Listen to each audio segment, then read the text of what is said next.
issues with color in histology in medicine. I'm Mark Clymer, the Marketing Director for Data Color Chroma Cal, and I'm joined by Mark McNulty, the General Manager for Chroma Cal. Good morning, all. Welcome. We are delighted to have Dr. Keith Kaplan as our speaker for today's webinar, and I'll introduce him in a couple of moments. After Dr. Kaplan's webinar presentation, I'll provide a brief overview of Data Color Chroma Cal, a new standard for color consistency in bright field microscope images. Mark McNulty will then introduce a new offer from Data Color, followed by our question and answer session. Please use the question section of your GoToWebinar control panel to submit your questions at any time during the presentation. Now I'll introduce Dr. Kaplan. Dr. Kaplan is a practicing pathologist and laboratory medical director in North Carolina and is board certified in anatomic and clinical pathology. Dr. Kaplan is a graduate of Michigan State University and Northwestern University's Feinberg School of Medicine, and he completed his residency training in anatomic and clinical pathology at Walter Reed Army Medical Center in Washington, D.C. While at Walter Reed, in conjunction with the Armed Forces Institute of Pathology, Dr. Kaplan founded and directed the Army Telepathology Program. This program connected 25 hospitals internationally for consultation via telepathology. In addition to general surgical pathology, Dr. Kaplan's subspecialty interests include gastrointestinal and hepatic pathology, cytopathology, and pathology informatics. And he has research interests in gastrointestinal and hepatobiliary pathology, hyperspectral imaging, image analysis, and the use of Web 2.0 tools in pathology. He has authored over 60 peer-reviewed scientific articles, book chapters, editorials, and scientific abstracts, and frequently lectures at both national and international meetings on topics related to pathology informatics. Dr. Kaplan was a surgical pathologist at the Mayo Clinic in Rochester, Minnesota, and he also held the academic post of Associate Professor of Pathology at the Mayo Medical School. Dr. Kaplan currently serves as a member of the College of American Pathologists, American Society of Clinical Pathology, the American Society of Cytopathology, and the American Pathology Foundation, and he is an executive board member of the American Pathology Foundation. Dr. Kaplan is a publisher of the digital pathology blog at tissuepathology.com, the industry's leading pathology blog. Dr. Kaplan, thank you for joining us today.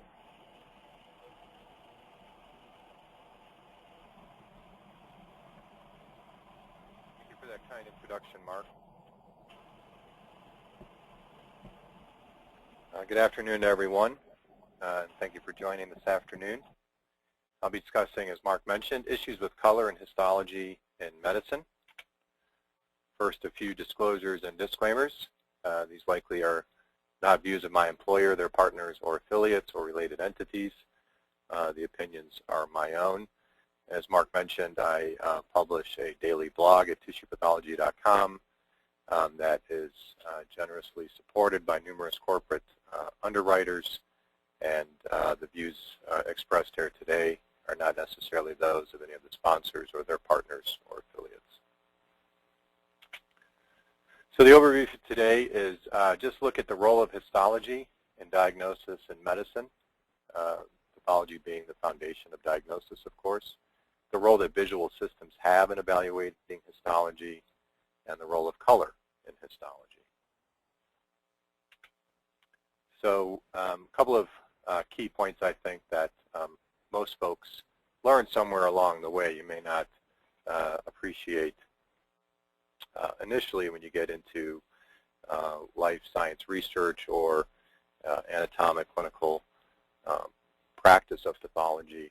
But that which we create by histology is artifact. And if you look too hard at certain slides, you can see certain shapes and objects. For example, what looks like a body in a gastric biopsy, what looks like a caveman in an unstained negative control of a testicular tumor. and due to issues with fixation or preservation, even odd objects, and perhaps someone running in a cytology body fluid specimen.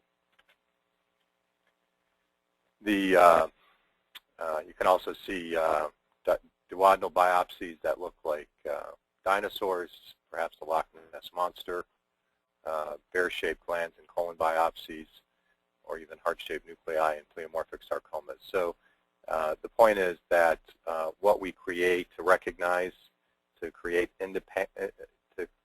pattern recognition and recognize as being either normal or abnormal, we create its artifact. And we learn to interpret those artifacts and deal with those artifacts.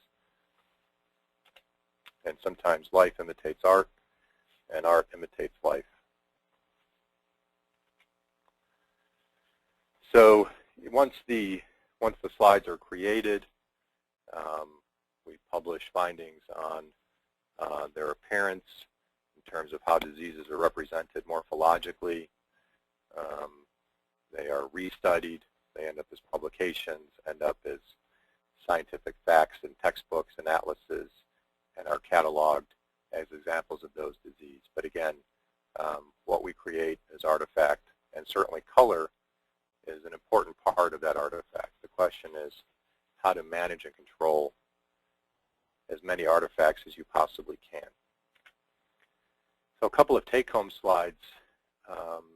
This is the first of two, I think, and that is the idea that even prior to a specimen order, there are, of course, a whole host of potential in vivo conditions that can affect the sample itself. And once the sample is collected, either through biopsy or surgical excision, an order is generated. That's transported to the laboratory. It's placed in a chemical preservative. We receive it. We gross it. We bake, fry, stain, and cover slip those slides, produce histology slides on 1x3 glass slides. Increasingly, with the use of whole slide scanning, some of those slides may be scanned. And then that material is transported and assembled to provide a case, a patient sample, to a pathologist for review, diagnosis, and ultimately our product, the pathology report. And so in the course of this, starting just with the slide creation, but understanding there may be variables beyond that, certainly likely outside of our control, and we've certainly learned a lot about this in terms of cold ischemic time, formalin fixation times with ER, PR, and HER2 as being the biggest examples. Then you get into a whole wide range of issues with stains and protocols, day-to-day variability within laboratories, and a lot of opportunity to further introduce artifact to an already relatively, although highly automated and efficient, a relatively complicated process to create the idealized stain, to create the idealized image to look at either through a microscope or increasingly through acquisition devices. And of course, there's variability between microscopes in terms of quality of optics, light source, aperture settings, and then the quality and controls that may or may not be built in an acquisition device as you capture those images and acquire those images. And then subsequently, some of us may do some color correction or gamma correction to create the idealized image or make it look like it appears through our microscope. And I'll come back to this in a little bit, but again, that may not be really what you see under the microscope. There may be color variations that can affect your interpretation. And again, I'll talk briefly about this in a little bit. The way that the images are presented is also changing. And again, how to control for those color variations through sample preparation, acquisition, and communication. So one source of variation is in light sources based on the spectral output, the color temperature, and our ability to reproduce colors that are shown on the slide. And these are just some examples showing the the brightest illumination setting at 12 volts versus offsettings at lower voltage, and a few grades in between 5 and 10 volts with some white balancing in the middle frame. So again, the same slide, the same section, same acquisition device, but differences in terms of the spectral output and how those images appear to the human eye. I think a big factor is in white balancing on your acquisition devices, and I actually have some experience with this that goes way back. One of the first papers we wrote on telepathology, one of the very keen reviewers asked about both white balancing the cameras that were used to render the images that were used for telepathology diagnoses, but also in terms of color calibration and white balancing of the monitors that were used to view the images. And at the time, you think about it, this was a number of years ago. These were very expensive, although not very small, cathode ray tube monitors. You oftentimes weren't presented a whole lot of options in terms of being able to calibrate or white balance those monitors. You can, of course, do so now, but it's an important issue in terms of recreating to the eye what's present on the slide digitally.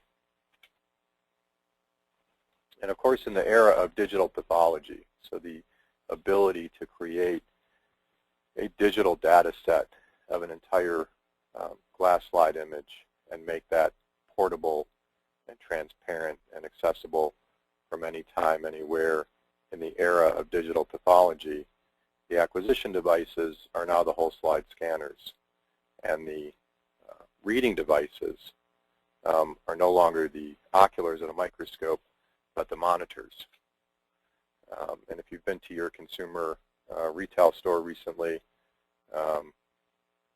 or a big box store, you can walk down the aisles and you can appreciate some pretty solid inconsistency in monitors. And of course, as technology does, it may degrade in color and quality over time in terms of the fidelity of the image that you see on those monitors. Just for purposes of review here, in terms of applications for digital pathology, now in use for frozen sections, routine surgical pathology, cytopathology, both pre and now with high-def video capture devices, clinical microscopy, consultation, very successful virtual immunohistochemistry programs in terms of being able to purchase technical services if you're limited in your own laboratory but maintain your professional competencies and reimbursement, so virtual immunohistochemistry. And then the tried and true educational applications in terms of archiving material, tumor boards, patient management material, GME, and CME. And I think in terms of digital pathology, I think we're still, we're getting a little bit deeper now. Having been to a couple of the informatics meetings this year, I think we're now beyond the tip of the iceberg and we're getting down a little bit lower.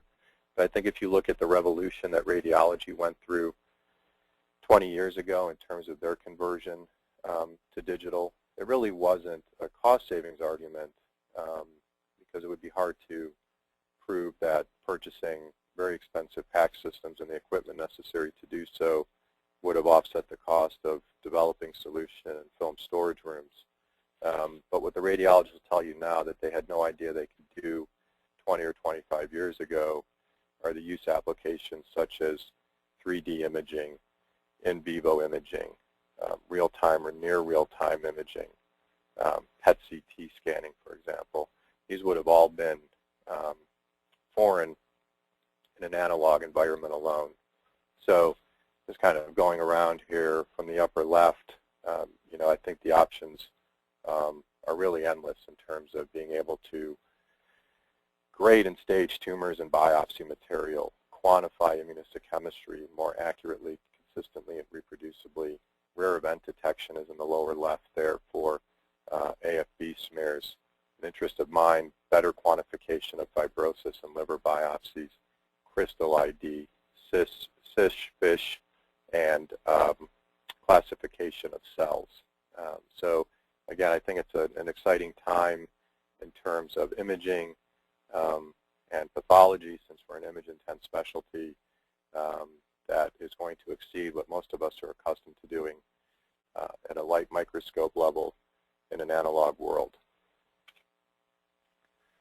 This is just a case that someone had sent me. This is a case of Whipple's disease, something that every med student reads about, but you may not always see a case of. I've been fortunate to see a couple of cases, and this was an image that was sent to me as an example of that disease, and I was fortunate to receive the glass slide afterwards.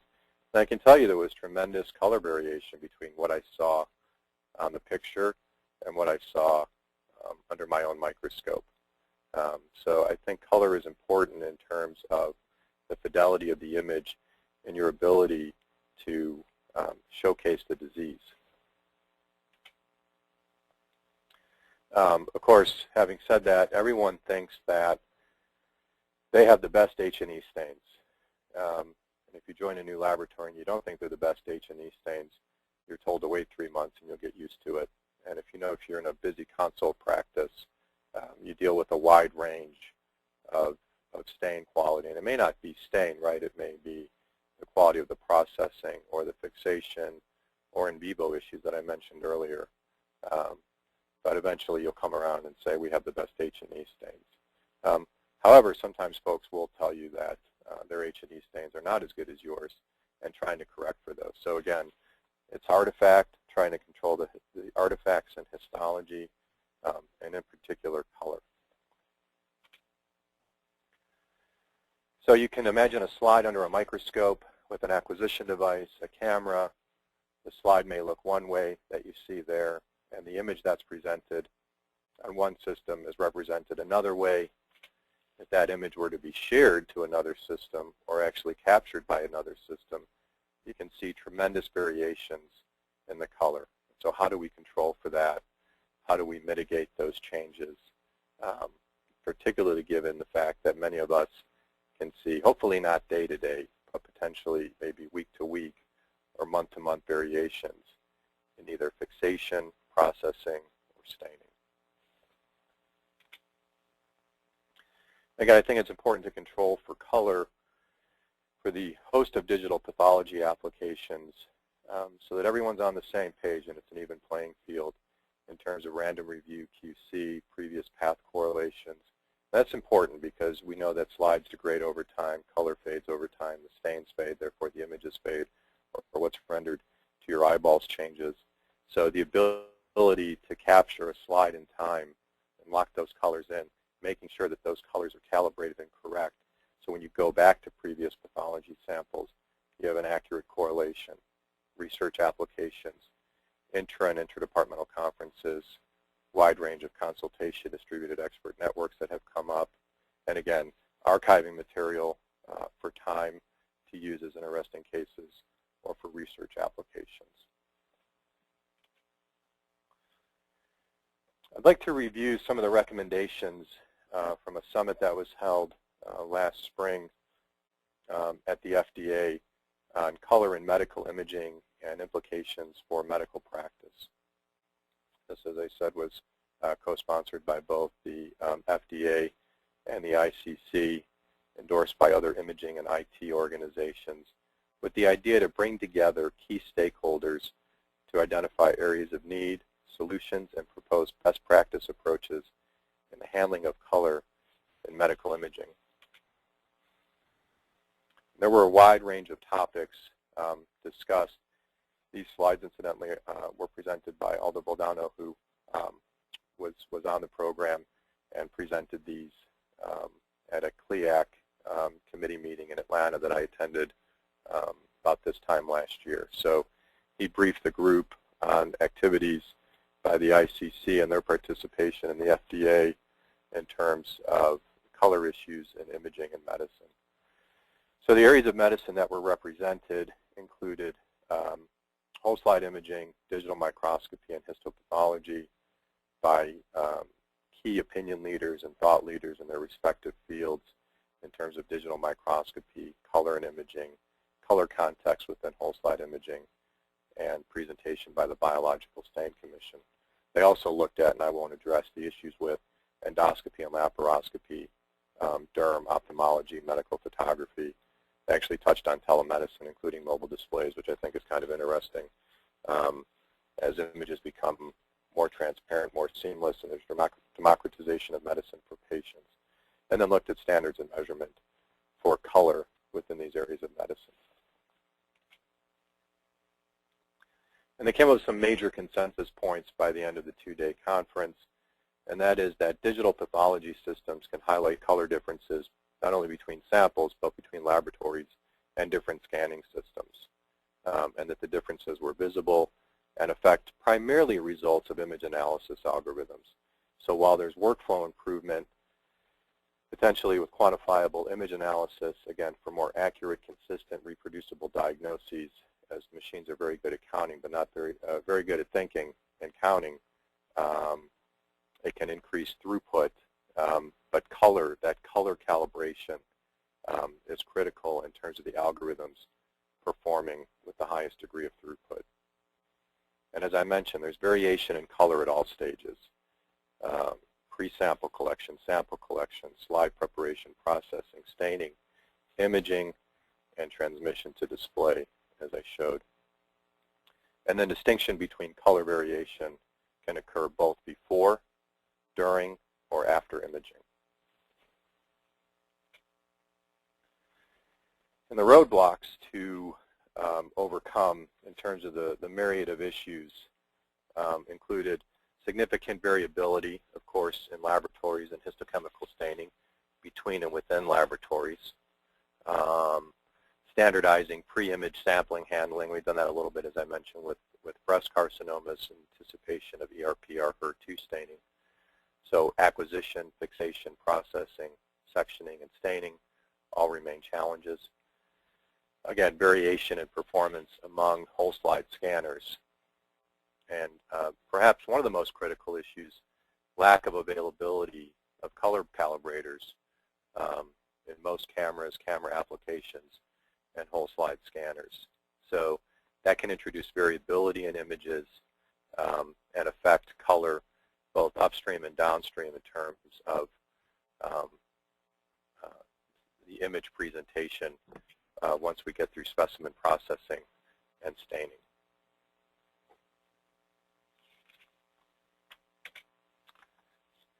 And with that, I would like to thank you for your time this afternoon. I hope that this has been educational and informative. And again, appreciate you taking time out of your day to do so.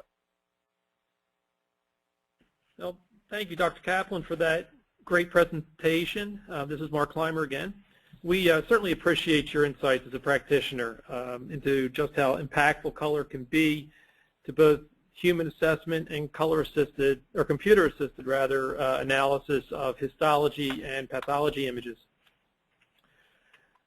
Chroma Cal is a new technology for delivering consistent color through an objective and standardized methodology. In the first step, shown here on the left, you capture an image of the Chroma Cal calibration slide, and then you capture your specimen images. The colors of the Chroma Cal slide are used to establish what I call a color fingerprint of your imaging session. The colors on the actual slide are the standards that will be used in the second step. And in the second step, the Chroma Cal software compares that color fingerprint to the known color values for that particular calibration slide. Unlike imaging editing applications that you may already be using, Chroma Cal then objectively calibrates your specimen images, and this can be done either in single image or batch processing mode. And don't worry about Chroma Cal changing your data at all. Chroma Cal always preserves your original images and only calibrates a copy. And it also saves the details of the calibration in the metadata of the calibrated image. The resulting calibrated images shown here on the right are then ready for you to view, evaluate, analyze, present with confidence. It's really that fast and that simple. Although the diagram here illustrates our current Chroma Cal solution for traditional imaging systems, Datacolor is very interested in working with imaging instrument manufacturers, including whole slide imaging companies, as well as software developers, to integrate the Chroma Cal technology and algorithm into their offerings. Mark McNulty, who's here, as I mentioned earlier, is going to tell you now about a new offer from Datacolor. Thanks, Mark. Wanted to announce to all the audience here that Datacolor is pleased to offer a new free trial program. And what this essentially allows you to do is to test drive Chroma Cal at your own facility with your own images. So as part of this offer, you would receive both the full-featured Chroma Cal image calibration software as well as the Chroma Cal calibration slide. And these would be provided at no charge for a 30-day, no-obligation evaluation. To take advantage of this offer, all you need to do is visit the Chroma Cal website and click the free trial offer button that's highlighted on your screen right now. There are some additional details, terms and conditions provided at time of sign-up. And I do want to mention this is a limited time offer, so we do certainly encourage you to sign up quickly. So, thanks, Mark. Well, thank you, Mark.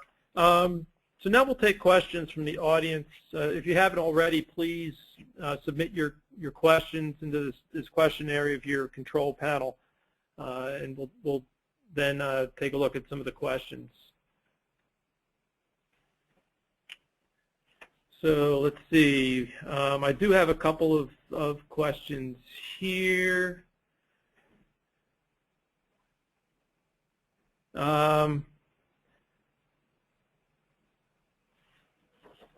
There are a couple questions asking about the presentation itself. We are recording this, and we will be making the recording available within a couple of days, and we will provide that information when and where that recording is available to our audience.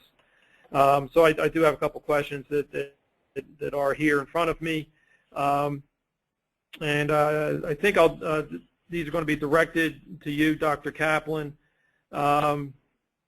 Here's one related to the scanners, I guess, referenced towards the end of your presentation. Shouldn't the digital cameras and scanners already be color calibrated by the manufacturer? Well, I think they should, but I think the reality is that few are.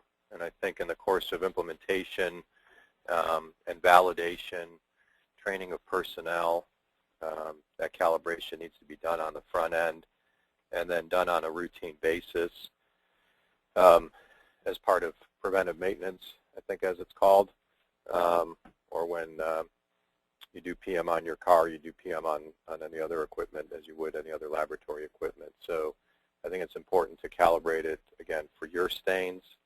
I wouldn't rely on the vendor or manufacturer for doing so. And you can see pretty quickly when you scan a slide, you know, what you want is, what they would like to produce for you is a true photo reproduction of that slide, a color copy of that slide, without enhancement or degradation of the image to make a diagnosis. And again, if you look at enough scanners, you can see enough variability. So there should be a consistent way to get a baseline and calibrate those among the imaging equipment. And then hopefully with the initial calibrations, calibrators, and some routine preventive maintenance, albeit not exhaustive, you'll be fine. Okay. I have another one here. Does the color really matter that much in your assessment of images? It does. I think color plays an important role. For those of us, I think, who trained with atlases and textbooks, largely with black and white images, and then having to look at color images through a microscope. I think, and now that textbooks are published in color, and that's how we learn, I think color plays a critical role in addition to nuclear features, cytoplasmic features, NC ratios, morphology, but the degree of staining and therefore intensity of color, contrast of colors, I think it's critical. I think most people recognize in your own laboratory when this happens that there could be that day-to-day variability between runs, or perhaps week to week or month to month, or you run out of a reagent, you change lots, and there's differences in color. The human eye and mind have some capacity to make adjustments on the fly and recalibrate, so to speak.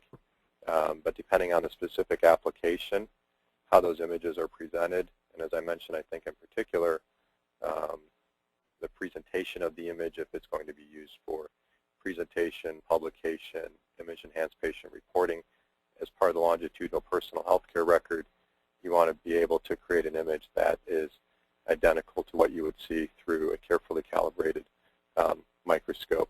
And as I mentioned, also with use of image analysis applications, we know that it's critical in terms of those automated algorithms, if we're going to take advantage of semi-quantitative computer-assisted image analysis, that those colors be true for the algorithms.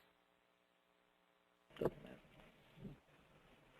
right, there's a couple of questions that came in, I think, related to Chroma Cal and how Chroma Cal works.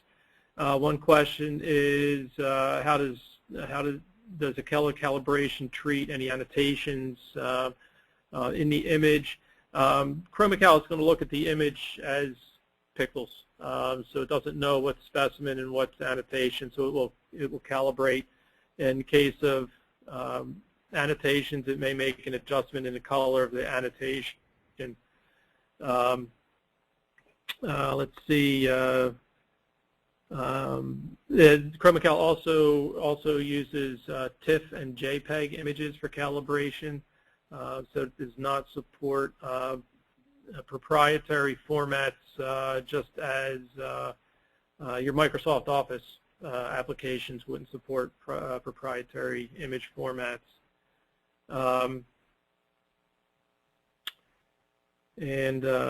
Let's see, are there others? Dr. Kaplan, are there any? Do you use any particular software in your laboratory? No, I guess I've been a fan of Adobe Photoshop, if you count that as software, to use images like those probably shown here as representations of disease, to make small corrections. I've used a number of cameras over the year and whole slide scanners over the year, and you try to enhance those images without rendering them too idealistic, but to that extent, probably just simple Photoshop applications. Dr. Kaplan, this is Mark. Just a follow-up question on that. Is there concern on your part that Photoshop may not have it gives you almost too much flexibility to be able to modify that image, and therefore it may not, it may not have the integrity, perhaps, of the original image? Certainly, right. So I think that's a major issue. I think that maintaining, as potentially, let's say it's an ideal case, but it's not an ideal slide, and you want to capture that image for a purpose. You cannot render that image to such a degree. The term I use is that it becomes almost too cartoony or too artificial. And I think we've all had this experience where you go to large meetings and people show idealized cases, and the histology, unfortunately, may not be ideal, but the case is ideal. And you deal with those artifacts as best you can. So some things you can control for, and other things you can't. But you can certainly, I'm sure, and probably have tried to over-adjust to a degree that at that point is of no resemblance to the actual image, the actual slide. Okay, thank you. There's Still, I think, a couple other questions, but in consideration of time, we'll answer those offline back to the attendees who did ask those questions. So I have here listed several resources that are related to today's webinar topic. The first is Dr. Kaplan's Digital Pathology blog, and it's a one-stop shop of everything related to digital pathology, from industry events to product introductions to other educational opportunities like this webinar. Also, the Color Integrity blog is an insightful forum for information and discussions on topics that are related to color in microscope imaging and image viewing. And you have the flexibility to purchase Chroma Cal directly from Datacolor or through Electron Microscopy Sciences, one of our valued distributors. Well, thank you. Please do check your email for an invitation to provide your feedback through our survey. We will also notify you when the recording of today's webinar will be available for viewing. You'll have the opportunity to view it again yourself or to share that link with others who you feel may be interested in the content. This concludes the webinar for today. I thank everyone for taking the time and attending and sharing their questions. And I do wish you a great day. Thank you very much.